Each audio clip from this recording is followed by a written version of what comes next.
Bago natin simulan ang ating pagtatalakay ngayong araw ay manalangin muna tayo. Bia, pakilid ang ating prayer. Bumuko po tayo lahat at ang pinag-asensya ng Panginoon sa ngalan ng Ama ng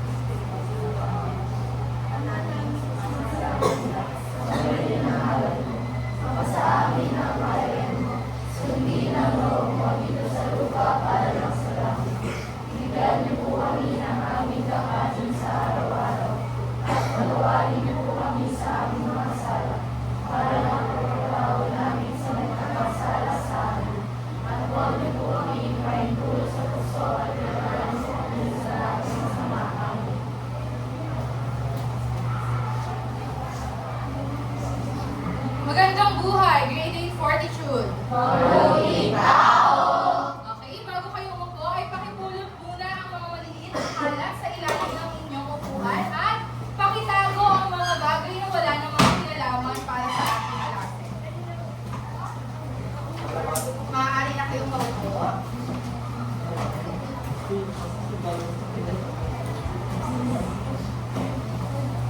Ngayon, balikan muna natin ang ating pinag-aralan noong nakaraang linggo. Sagutin lamang ninyo ang maikling katanungan na ito. Una, bilang isang individual, ano kaya yung naging mabuting na idulot sa inyo ng inyong pamilya? Mula sa ating naging talakayan, ano ang mabuting na idulot sa inyo ng iyong pamilya? Yes, Matthew.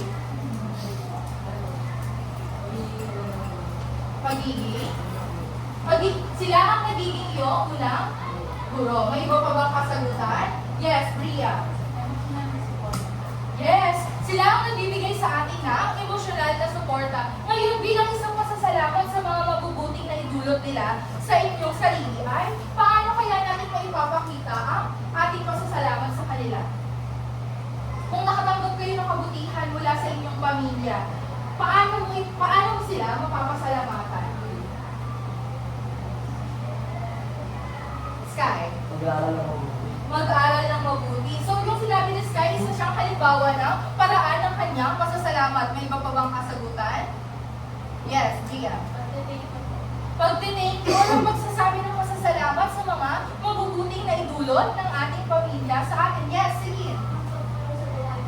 Pagtulong sa gawaing bahay. So, nakikita natin na kahit maliit man o malaki ang ating ginagawa ay paraan pa rin ito upang magpasalamat sa ating pamilya. Ngayon ang ating talakayan ay pag-uusapan naman natin ang pagiging mapagpasalamat sa Diyos sa tulong ng ating pamilya at ng kapwa. So, noong nakaraan, tinalakay natin yung pagiging, yung paano tayo magpapasalamat sa kabutihang dulot ng ating pamilya. Pero ngayon ay pasasalamat naman sa Diyos, di ba? Sa tulong ng ating pamilya at ng ating kapwa.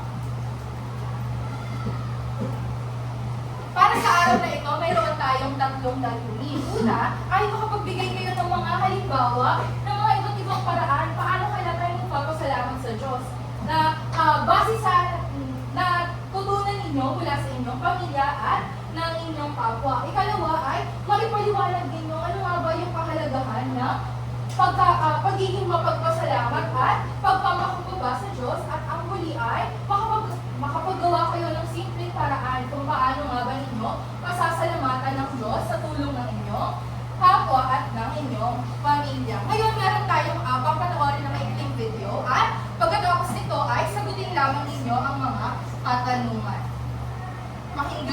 Pakinggan at unawain mabuti ang video na ito.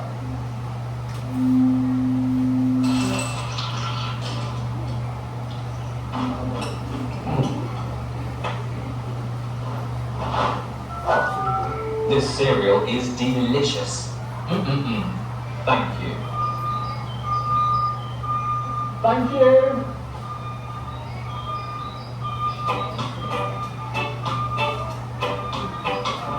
One of the more important stream and thing the life. And 15 has been cancelled unless bus services are available. Thank you, guys. Thank you.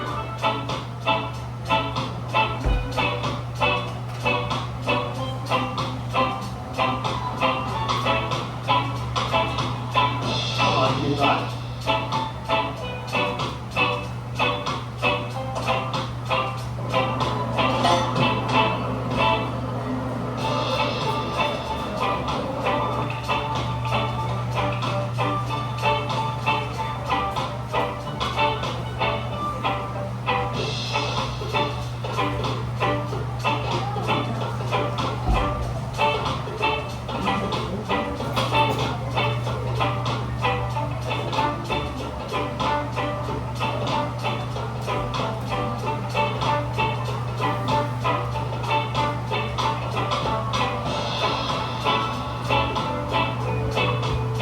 Amazing. Great driving.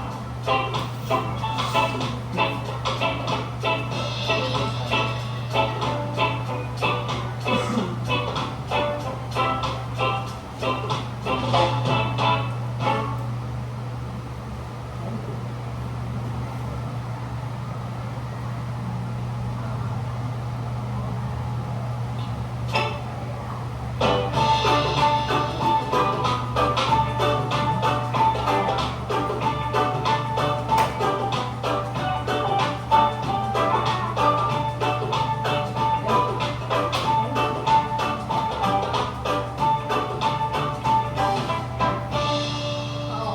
Mula sa napanood nating video tungkol saan ito? Yes, Elaine. Salamat.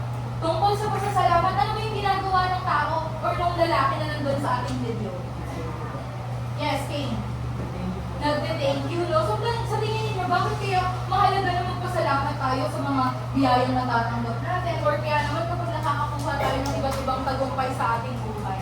Bakit kaya mahalaga pagiging mapagpasalamat? Oh, sa tingin ba ninyo mahalaga ang pagiging mapagpasalamat? Opo. So ano kaya yung importansya ng pagiging mapagpasalamat? Bakit kailangan natin itong parating gagawin? Yes, Bria. Natutunan po tayo nitong pagpapahalagaan ng ibang tao. Pahalagahan yung ibang bagay. Natututo tayo na pahalagahan ng ibang bagay. Yes, Ia. Kasi po hindi po lahat ng tao nagbibigyan ng ganun. Kaya Na? dapat natin po sa pamahalagaan. So, hindi na lang po magpasalamat. Yes, hindi lahat ng tao nagkakaroon ng mga biyayang natatanggap ng gaya ninyo. Kayo nakapag-aaral kayo sa mga sa ating paaralan ng libre, nakakakain kayo ng 3 beses sa isang araw. So hindi daw lahat ng tao ay nakararanas ng ganito. Ano ba kaya? Ano ba yung maaari niyong matutunan kung kayo ay isang mapagpasalamat na tao? Oh. Ano yung maaari ninyong matutunan? Kapag natututo kayong magpasalamat sa Diyos, sa kapwa, or kaya naman sa inyong pamilya. Pero mag-focus tayo sa Diyos kapag nagpapasalamat tayo sa Panginoon. Ano yung natututunan ninyo? Nagiging ano kaya kayo? Yes. Nagiging maka-Diyos? Ano pa? Mas nabibiyayaan pa kayo or nabibigyan pa kayo ng mga iba't ibang biyaya? Mas nagiging malapit pa sa Diyos. Pero sa tingin ninyo kung kayo ay halimbawa nagdarasal kayo, di ba? Sa itong paraan ng pasasalamat sa Panginoon. Ano kaya yung matututunan ninyo dito? Kapag kayo ay mapagpasalamat sa Diyos, meron tayo pagpapahalaga ng matututunan. Bukod sa pagiging mapagpasalamat, pagiging maka-Diyos, ano pa kaya? Di ba kapag halimbawa yung inyong magulang binigyan kayo ng mga gamit sa paaralan na kinakailangan ninyo sa pag-aaral ninyo, ano yung sinasabi ninyo sa kanya? Thank you. Salamat mama, salamat papa, di ba? Nakikita natin yung importansya ng pagiging mapagpasalamat. Ngayon naman, bago natin simulan ng gawain, ang susunod na gawain ay Ay, nag-observe ka ba? Anak, hindi pa tayo mamaya. ayan. Bago natin simulan ang ating susunod na gawain ay nais kong pag-isipan ninyo kung ano nga ba yung mga paraan na natutunan ninyo sa tulong ng inyong kapwa at ng inyong pamilya. Paano ba kayo nagpapasalamat sa ating Diyos, sa ating Panginoon, na naituro na sa inyo ng inyong pamilya at ng inyong kapwa? Ayan. Isusulat lamang ninyo ang sagot sa Pizarra. Meron tayong 2 grupo, Group 1 and Group 2. So, isa-isa lamang ang pagsasagot. At, yes, may isa pang hawak. Rhea. question? May question ba regarding sa ating instructions? Paluto? Isa-isa lamang ang pagsagot. Timer starts now.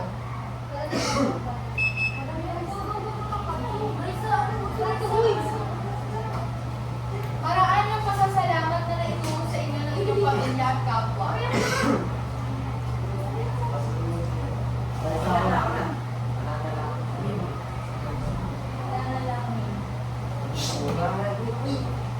Ano pa kaya?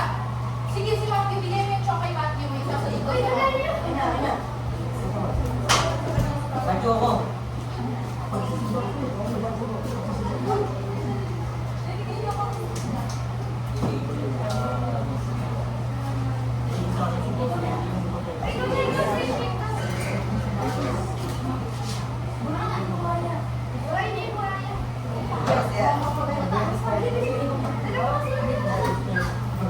Okay, you still have 35 seconds left.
Ang mga tao po, ang kapwa natin, sila po ang parang born na sa pamamahala. So, pag mahal mo ang kapwa mo, sinasabi mo din na mahal mo sa iyo. Yes, tama no, yung pagmamahal sa kapwa ay pagmamahal din sa Diyos. Alam niyo ba yung angel clap, guys? Angel clap. Okay, bigyan natin si Bria ng isang angel clap. 1, 2, 3, go! 1, 2, 3. 1, 2, 3. Angel! Angel! Kayo! Okay. Ako muna. 1, 2, 3, go! 1, 2, 3. 1, 2, 3. 1, 2, 3. Okay. Ano naman? Okay. 1, 2, 3, go! 1, 2, 3.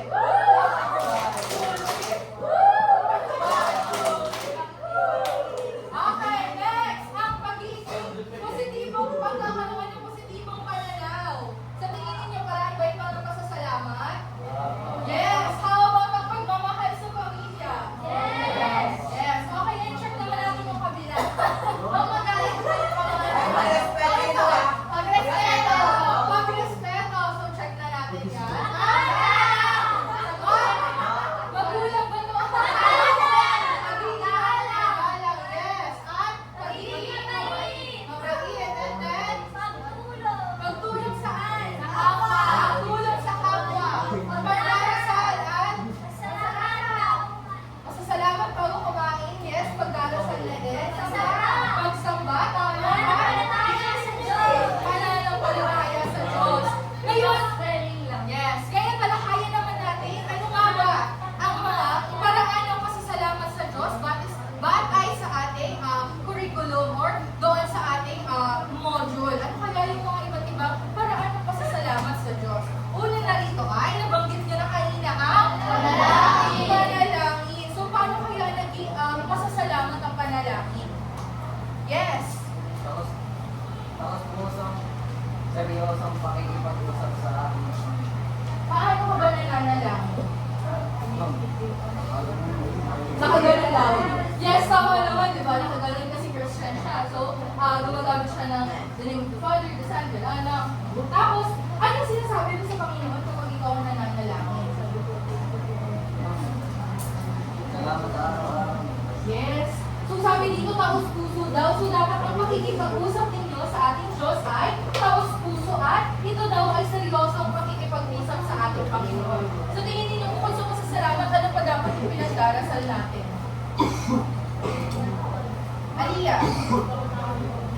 Yes, so humingi rin na tayo ng paghingi ng tawad sa ating Panginoon. Yes, Gia. Kami mga tao nakapalibot po sa akin. Anong meron sa mga taong nakapalibot na? Paano kasi sila ipagdarasal? Yes. Kasi paano po kung yung mga nakapalibot sa akin may sakit? So, dapat ko lang sila ipag-usap. Yes, hindi lamang kapag nangangailangan nun. Sabi niya na dapat din daw ay meron pa rin tayong pakialam sa ating kapwa. Yes. Paghingi ng gabay. How about you? Stand up. Kenneth? Paghingi ng kaligtasan. So sinasabi na ang panalangin daw ay isang seryosong pakikipag-usap sa Diyos. Maaaring tayo ay magpasalamat, humingi ng tawad, or kaya naman ay humingi ng tulong kapag may sakit at humingi ng gabay sa ating Panginoon. Next! Pagtulong sa iba. Sino ang sagot ng pagtulong? Bakit kaya sa tingin ninyo naging pasasalamat ang pagtulong sa iba? Group 1 ay Group 2. Bakit kaya sa tingin ninyo naging pasasalamat yung pagtulong sa iba? Sino ang sulat ng pagtulong? Yes! Okay. Bakit sa tingin mo naging pasasalamat sa Diyos ang pagtulong sa iba? Stand up. Okay lang yan, kaya mo yan. Yes! Stand up. Kaya mo yun, naisip mo nga na pasasalamat yung pagtulong eh. Paano kaya naging pasasalamat ito? Kasi po, sinishare mo po yung blessing ng Panginoon. Yes, pag-share ng blessing sa iba. Di ba sabi ng ating Diyos, isa sa utos niya ay, love thy neighbor or mahalin mo ang iyong kapwa. So kapag tumutulong tayo sa ating kapwa ay, sinusunod natin ang utos ng Diyos. So dapat kapag tumutulong daw tayo, may kapalit ba? Hindi nga di ba ng bayad kapag tumulong kayo? Hindi. So dapat tapos puso rin ito at walang hinihintay na kapalit o kapalit. So sinasabi din na ang pagtulong sa iba o ang pagtulong sa kapwa ay pagmamahal. Naniniwala ba kayo na mahal ninyo ang inyong kapwa? Yes, wala. Naniniwala ba kayo na dapat nating mahalin ang ating kapwa? Yes, wala. Yes, dahil ang esensya daw ng pagtulong ay ang pagmamahal. Tumutulong ka dahil may pakialam ka sa iyong kapwa at mahal mo ang iyong kapwa. Next! Pagiging maayos na mamamayan. May sumagot ba ng ganito? Pagiging maayos na mamamayan. Pagdarasal, pagtulong, pagiging mabait, pagiging mabuting tao. Maaaring na natin ito relate sa pagiging maayos na mamamayan. So tingin ninyo, bakit kaya naging paraan ng pagtulong? Paraan ng masasalamat sa Diyos ang pagiging maayos na mamamayan. Di ba sa AP pinag-aaralan ninyo kung paano maging isang responsableng citizen? Tama? Responsableng Pilipino. Tama? Pinag-aaralan niyo ba yun? Pinag-aaralan niyo ba ang pagiging mabuting citizen, di ba? Sa AP? Sa Araling Panlipunan? Hindi? So, tingin niyo, hindi? So, para saan ba yung pinag-aaralan ninyo sa AP? Sa? Yes. Sino yung sumagot na pag-aaral ng kasaysayan? Gia. Stand up. Yung pinag-aaral sa AP ay pag-aaral tungkol sa mga kasaysayan. Di ba bakit ba natin pinag-aaralan yung kasaysayan? Halimbawa yung martial law, bakit yung pinag-aaralan? Yung mga pananakop na mga iba't ibang sumakop sa ating bansa, di ba? Para saan ba yun? Ba't yung pinag-aaralan sa tingin ninyo? Yes. Gia. Para maging handa po tayo, sa alam may magyari sa Lord. Yes, para maging matuto tayo sa mga pagkakamali. Sa tingin ninyo, yung pagkatuto ba ninyo, pagiging isang maayos na mamamayan na ba? Pag natuto kayo ng mga ganitong bagay? Opo, so pinag-aaralan ninyo sa Araling Panlipunan yung pagiging isang mabuting mamamayan. So sinasabi dito na dapat daw, sumusunod tayo sa mga batas, nagbabayad ng tamang buwis, at nakikilahok sa mga gawain ng komunidad, di ba? Yung binanggit natin kanina yung pagtulong sa kapwa. At bukod sa pagtulong sa kapwa, dapat din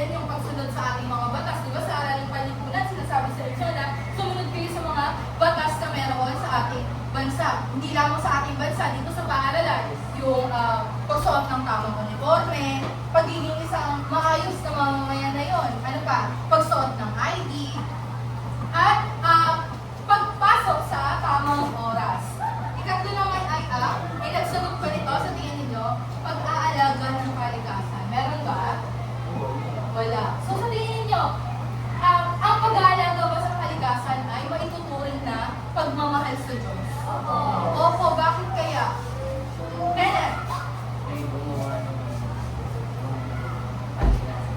Yes, di ba? Ginawa ang tao upang ano? Di ba, una niya munang ginawa ang kalikasan. Tapos, sige, pasok. Tapos, pagkatapos niyang gawin ng kalikasan, di ba sinabi niya na kinakailangan niya ng mga ngalaga dito. Tama? So, sa tingin ninyo, bakit ang pag-aalaga ng kalikasan ay maituturing na pasasalamat sa Diyos? Shay! Bakit kaya? Kayo? Ang pangangalaga ng kalikasan ba ay maituturing na pasasalamat sa Diyos? Yes, bakit?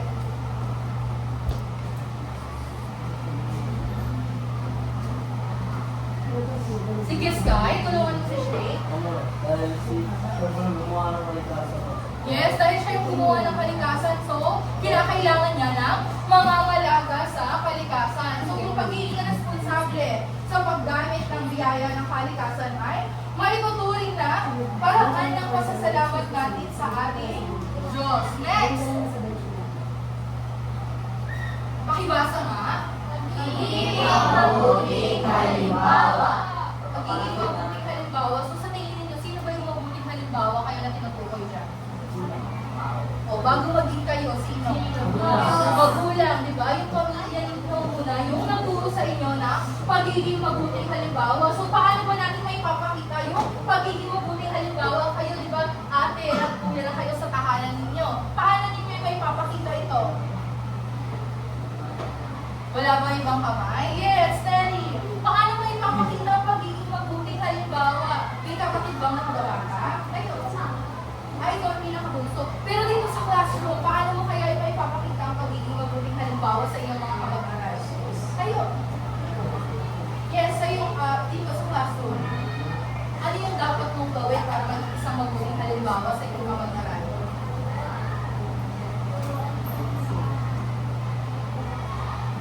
Turuan yung mga kaklase na wala daw assignment. So, turuan. Kung hindi nila naiintindihan yung mga lesson, maaari nyo sila tulungan. Ano pa kaya? Kane!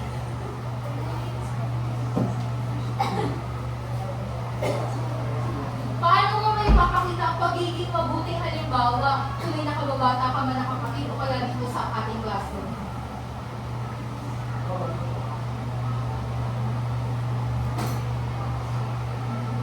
Sabi dyan, pagpapakita daw ng mabuting asal. Ano kaya yung mga halimbawa ng pagpapakita ng mabuting asal?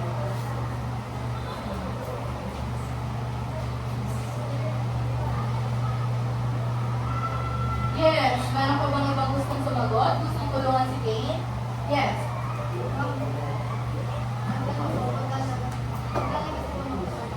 Yes, pag inaalagaan nyo yung inyong mga nakababatang kapatid or kaya naman yung inyong nakababatang kapatid. So, ang pagiging mabuting halimbawa rin ay maipapakita sa pamamagitan ng pagiging matulungin, di ba? Yung pagtulong sa iba. At ang huli ay pagpapakumbaba. Ano ba dapat tayo nagpapakumbaba? Sa Diyos. Di ba kapag nagdarasal tayo, ibig sabihin nito ay nagpapakumbaba tayo sa Kanya. Ngayon ay, pakinggan naman natin ang maikling awitin na ito. Pagkatapos pakinggan ang awitin ay, mayroon lamang kayong sasagutin na katanungan.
Anong pakiramdam habang nakikinig ng ating awitin? Masarap sa tenga.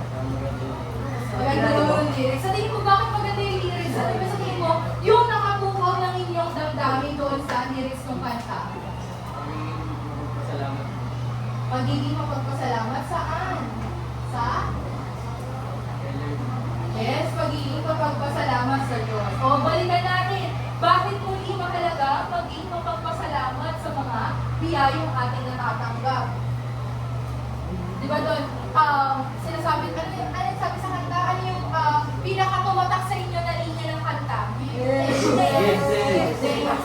Pagbigay ng pasasalamat dahil, rise up,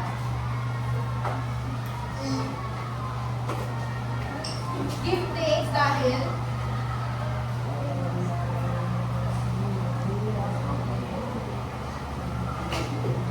tumatak sa yung linya mula sa kanta, give thanks with a grateful heart. Yun yung kasulatan. Grateful heart. Ano kayang ibig sabihin na to?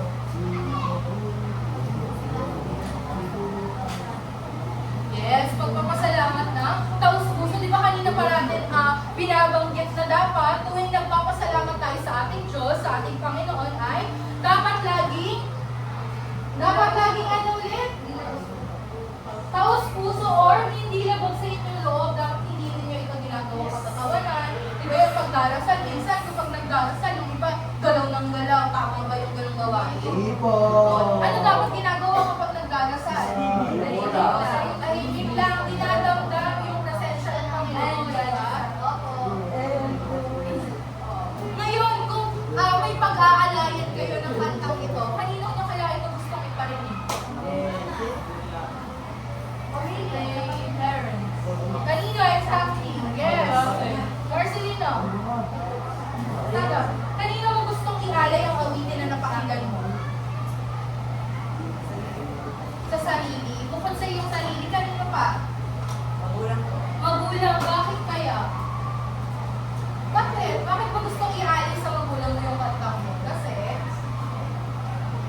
Sige ba yung dahil?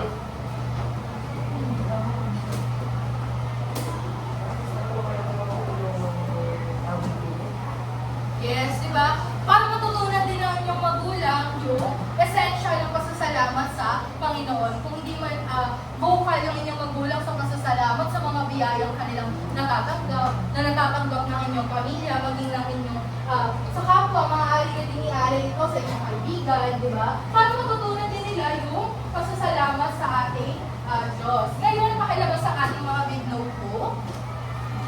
At meron tayong gagawin. Meron kayong gagawin. Pakilabas ang big notebook.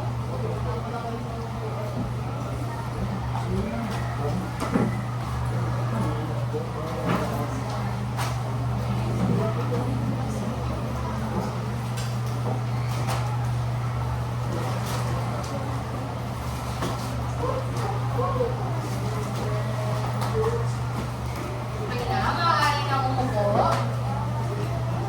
Para sa panuto ng ating gawain, sit down. Para sa panuto ng ating gawain, pumili lamang kayo ng isang gawain na maaari mong gawin upang mapasalamatan ng Diyos. Maaaring ito ay may panalangin or kaya naman ay isang liham pasasalamat na i-address din natin sa Diyos. So ilalagay nyo dyan kung ano yung mga biyayang natatanggap ninyo, paano nyo kaya mapapasalamatan ng Diyos. You have 5 minutes to answer.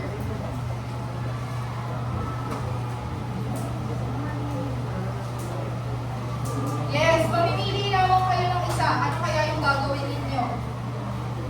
Panalangin o liham pasasalamat?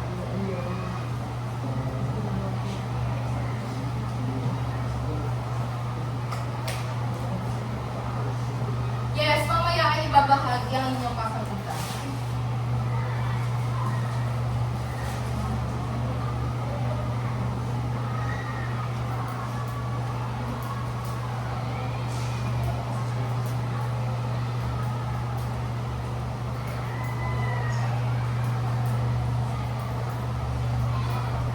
May katanungan ba? Paglilinaw sa ating naging talakayan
Tatlong minuto para sa paggagawa ng ating gawain.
One minute and 50 seconds to answer.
Paki-finalize na ang inyong mga gawain.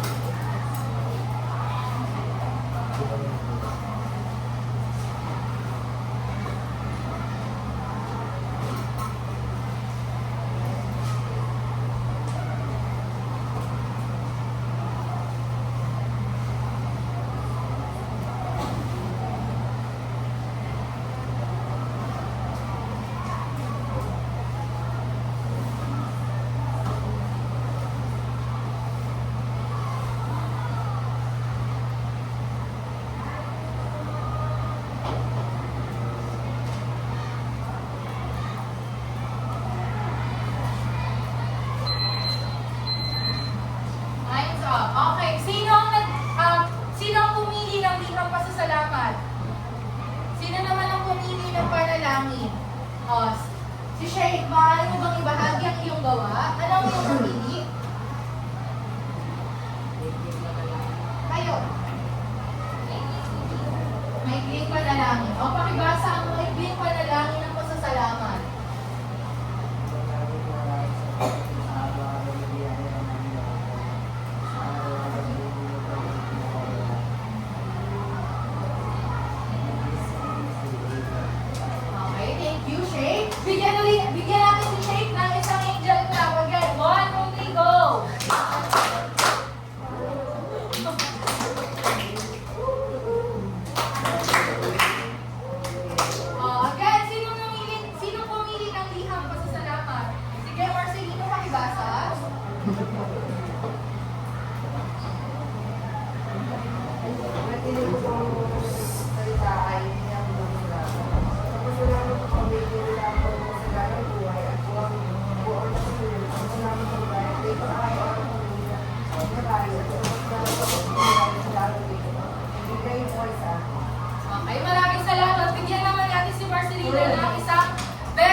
tinatamasa. So, hindi lamang dapat kayo puro salita, bagkus ay ipinapakita nyo rin ito sa inyong gawa. Para sa ating, sagutin naman natin ang maikling katanungan na ito. Bakit ang pagpapakumbaba ay naging daan naging paraan ng pasasalamat sa ating Diyos? Ang pagpapakumbaba, di ba sinagot natin ito kanina? Ulitin natin, bakit kaya ang pagpapakumbaba ay naging paraan ng pasasalamat sa Diyos? Humility, kababaang loob, yung pagpapakumbaba, bakit ito naging paraan ng pasasalamat sa Diyos? Mula sa ating naging talakayan. Trisha. Sige tayo na, Trisha. Yung pagpapakumbaba, bakit ito naging paraan ng pasasalamat sa Diyos?